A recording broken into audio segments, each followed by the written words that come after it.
மகர ராசியில் இருக்கிறவங்களுக்கு சித்திரை மாத பலன்கள் பார்க்கலாம். உங்கள் எண்ணம் ஈடேறதுக்கு இந்த மாதம் உறுதுணையாக அமையும். 11ஆம் இடத்துல இருக்கிற சனி, 9ஆம் இடத்துல இருக்கிற குரு, 3ஆம் இடத்துல இருக்கிற சுக்கிரன் ஆகியோரின் பக்க பலத்தோட பல்வேறு நன்மைகளை இப்போது பார்த்துட்டு இருப்பீங்க. மேலும் ஏப்ரல் 26க்கு பிறகு சாதகமான பலன் இருக்குது. பொருள் சேரும், குடும்பத்தில் மகிழ்ச்சி அதிகரிக்கும், திட்டங்களில் எந்த விதமான பின்னடைவும் ஏற்படாது. துரிதமாக எதையும் செஞ்சு முடிச்சு பலன் பெறலாம். பணப்புழக்கம் சிறப்பாக இருக்கும். குடும்பத்தில் மதிப்பு மரியாதை சிறப்படையும். வீட்டில் மகிழ்ச்சிக்கு எந்த குறையும் இருக்காது. பிரிந்த தம்பதி ஒன்று சேர்வர். குழந்தை இல்லாதவங்களுக்கு மகப்பேறு கிடைக்கும். செல்வாக்கு அதிகரிக்கும். வீட்டுக்கு தேவையான சகல வசதிகளும் கிடைக்கும். பொன் பொருள் வாங்கலாம். பெண்கள் மிகவும் உறுதுணையாக இருப்பாங்க. ஏப்ரல் 19, 20 பெண்களால் பணம் கிடைக்கும். விருந்து விழான்னு போயிட்டு வருவீங்க. அதே மே 11, 12, 13 உறவினர்கள் வருகையும் அவர்களால் நன்மையும் கிடைக்கும். தொழிலதிபர்கள் வியாபாரிகளுக்கு சிறப்பான மாதம் இது. சிலர் தங்கள் வணிகத்தை வெளிநாடு வரைக்கும் விரிவுபடுத்துறதுக்கான யோகம் உண்டு. செயற்கை சகவாசத்தால் பணத்தை விரயமாக்கியவங்க அவங்களோட பிடியிலிருந்து விடுபடுவீங்க.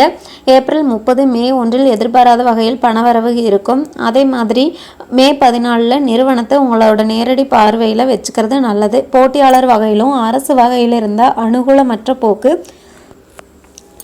ஏப்ரல் 26க்கு பின்னாடி மறையும். பணியாளர்கள் அதிக சிரத்தை எடுத்து உழைக்க வேண்டியது இருக்கும். வேலைப்பளு அதிகரித்தாலும் சக ஊழியர்கள் ஒத்துழைப்போடு சமாளிச்சிருவீங்க. அரசு வேலையில் இருக்கிறவங்க வேலையில் அதிக அக்கறை காட்டணும். பதவி உயர்வு கிடைக்கும். கோரிக்கைகள் நிறைவேறும். அதிகாரிகளின் ஆதரவு கிடைக்கும். அலுவலகத்தில் செல்வாக்கு அதிகரிக்கும். வேலை காரணமாக குடும்பத்தை விட்டு பிரிஞ்சிருந்தவங்க ஒன்று சேருவாங்க. எதிர்பார்த்த கடன் எளிதில் கிடைக்கும். மே 9, 10 சிறப்பான நாட்களாக அமையும். கலைஞர்கள் உற்சாகமான பலனை காண்பாங்க. நண்பர்கள் உதவிகரமாக இருப்பாங்க. புதிய ஒப்பந்தங்கள் கிடைக்கும். அரசியல்வாதிகளுக்கு பதவி விஷயத்தில் மனசில் சோர்வு ஏற்படும். புகழ் பாராட்டு எதிர்பார்த்தபடி இருக்காது. ஆனால் பண வரவுக்கு பஞ்சம் இருக்காது. மாணவர்கள் மாத ஆரம்பத்தில் கொஞ்சம் இதாக இருந்தாலும் போட்டித் தேர்வுகளில் வெற்றி காண்பாங்க. விவசாயிகளுக்கு கால்நடை வகையில் செல்வம் பெருகும். புதிய சொத்து வாங்குற எண்ணம் தள்ளி போகும். வழக்கு விவகாரங்களில் மெத்தனமாக இருக்க வேண்டாம். பெண்கள் உற்சாகமாக இருப்பாங்க. திட்டங்களை வெற்றிகரமாக செய்து முடிக்கலாம். பணப்புழக்கம் அதிகரிக்கும். தேவைகள் பூர்த்தியாகும். குடும்பத்திலிருந்து வந்த பின்னடைவு மறையும். கணவரோட ஒற்றுமை மேம்படும். உறவினர்கள் உதவிகரமாக இருப்பாங்க. உங்களை புரிஞ்சுக்காம இருந்தவங்க உங்கள் மேன்மையை அறிஞ்சு சரணடைகிற நிலை வரலாம். தடைப்பட்டு இருந்த திருமணம் நடக்க வாய்ப்பு உண்டு. ஏப்ரல் 24, 25 புத்தடை நகை வாங்கலாம். சகோதரிகளால் பணம் கிடைக்கும். ராகுவால் சிலர் ஊர் விட்டு ஊர் செல்லும் நிலை உருவாகும். உடல் நலம் சிறப்பாக இருக்கும். நல்ல நாட்கள்னு பார்த்தீங்கன்னா ஏப்ரல் 14, 15, 16, 19, 20, 24, 25, 30. மே மாதத்தில் 1 3 தேதிகள் வரைக்கும், 9 13ஆம் தேதி வரைக்கும்.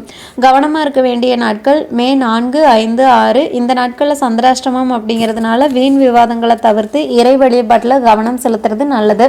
அதிர்ஷ்ட எண்கள் 3, 5. நிறங்கள் பார்த்தீங்கன்னா வெள்ளை, சிவப்பு. பரிகாரம் தினமும் காலையில் சூரிய தரிசனம் செய்கிறதும் சனிக்கிழமை நரசிம்மருக்கு அர்ச்சனை செய்கிறதும் நல்லது.